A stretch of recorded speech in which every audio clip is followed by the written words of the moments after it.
Okay, we also have a working girl, Jessica. Jessica's also a student. And are you in 10th grade, I think? Yes. And she is wearing a really, really lovely, this would be a Joan Crawford kind of suit. Look at those shoulder pads. And the back, it's again, so elegantly made, very, very simple. We're still in the 1940s because we have a lot of great fashions in the 1940s. We have Katie. She's also a student. This is a wonderful working girl dress, double-breasted, just tucked in at the waist a little bit, but the bottom has a really, really dropped flounce.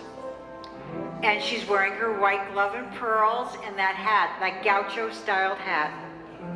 The bottom has a real kick to it, the flounce, little bow in the back. The detailing was exquisite back then. Again, look at the simplicity of the dress and just see how that fits. It just fits her beautifully.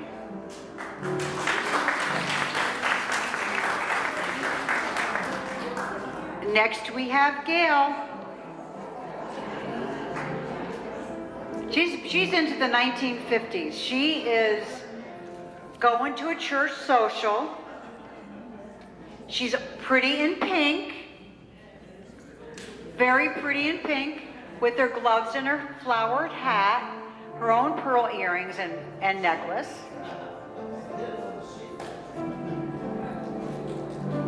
Doesn't she look pretty?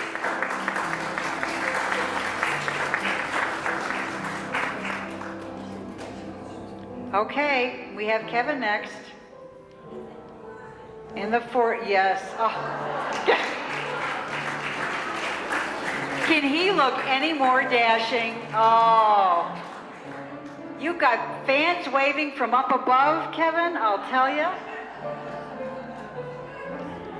He's, let's say he's Gary Cooper or Clark Gable. Cary Grant, another favorite. More like Bruce Willis.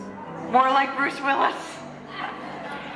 So he's wearing a white dinner jacket with a white silk scarf and a wing-tipped shirt. Yes, you look marvelous.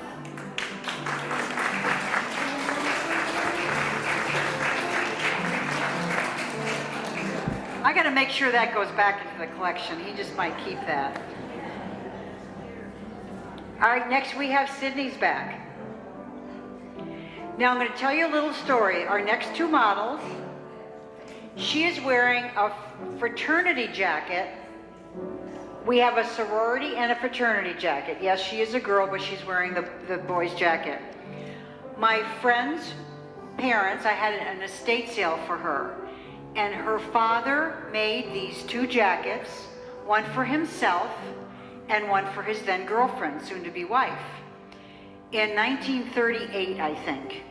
And they both went to Penn State, and he joined the Navy. Right, turn around, look at that back symbol there. So this is the jacket that he wore and had friends sign the jacket. It's all done in pen and ink, and she's wearing a tam on her head. We all know what tams are. So Sydney, why don't you just go stand over there, and next we'll have Erin come in.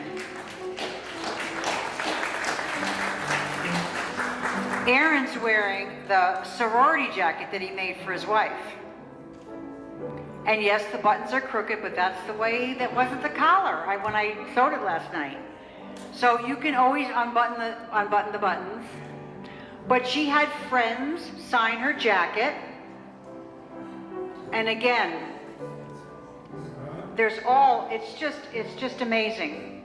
If you can take a look at the back of her jacket, there's a lot of work that went into that. And then you see Dartmouth is there, Bucknell, the Navy, all kinds of people signed this wonderful jacket. So why don't you go step out with Sydney. Sydney, why don't you get in the middle there so we can have a picture of the two of you. So again, a fraternity and a sorority jacket of somebody that's she's still alive and kicking. Okay, we're into the 1950s now. Ooh, we have a lot of oohs and ahs. Dorothy is going to a cocktail party. She's very, very glamorous in black crepe. She has a big bow at the back, and she has a boa around her neck, feathers, and she has feathers in her hair. She has rhinestones on her ears and a beautiful rhinestone pin. Show them your gloves. Her gloves even have rhinestones on them. So rhinestones became very, very, very popular in the 1950s. Very glamorous and beautiful, Dorothy. Thank you. So next we have Wendy. She's going to the same party. She's meeting up with her friends. Also, again, the 50s, everything was really, we wore dresses in the 50s. We still wore gloves in the 50s, and we still wore hats in the 50s. But she's off to a cocktail party. We all know who she is. And it's a very, very sheer flocking with flowers with rhinestones embedded, as you can see. Rhinestone earrings, and check out the feathers in her hair. You are very beautiful.